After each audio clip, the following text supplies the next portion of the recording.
Augmented reality game Pikmin Bloom, where Pikmin scatter petals based on the number of steps you take, and Pokemon Go, which caused a global sensation in 2016.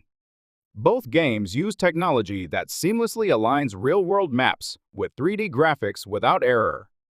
If the GPS coordinates are even 10 meters off, a character might appear in the middle of a river, or an item could be embedded in a wall.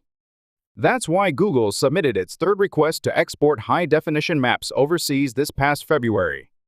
The committee in charge of approving or rejecting the request has announced it will make a final decision by August at the latest. Now, let's take a closer look at the key issues and potential effects of adopting high-definition maps. What is a high-definition map? A high-definition HD map, a three-dimensional digital map that expresses lanes, traffic signs, and signals with accuracy within 10 cm features, digital terrain and traffic data at a 1/5000 scale in centimeter units. These maps are created using LiDAR, which fires millions of laser pulses per second and analyzes the reflected light to generate images.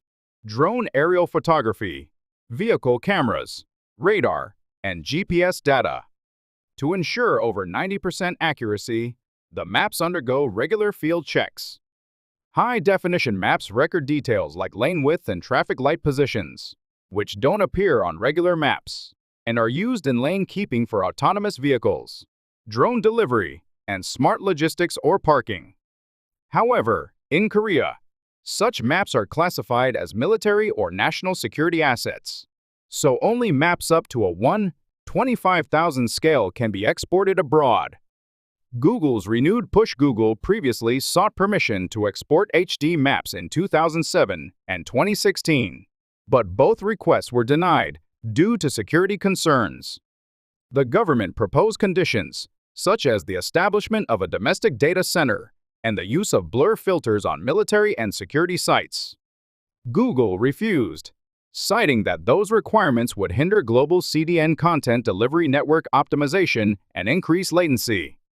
This time, however, Google has reportedly agreed to apply blurs to military sites, establish an emergency hotline, and assign a dedicated security officer. In addition, the Office of the United States Trade Representative has pointed out Korea's HD map export restrictions as a non-tariff barrier, raising expectations for approval. A committee tasked with overseeing the overseas transfer of land surveying data, comprising 8 government ministries, including the Ministry of Land, Infrastructure and Transport, alongside private sector experts, has confirmed it will make a final decision by August 8. Industry versus security. The tourism industry supports the export, arguing that Google Maps would help foreign tourists find their way more easily, boosting tourism revenue. In contrast, domestic platforms like Naver, Kakao, and Tmap, along with autonomous driving and smart city companies, oppose it, worrying that Google could leverage HD maps to dominate sectors such as leisure and tourism platforms, autonomous driving systems, and smart city solutions.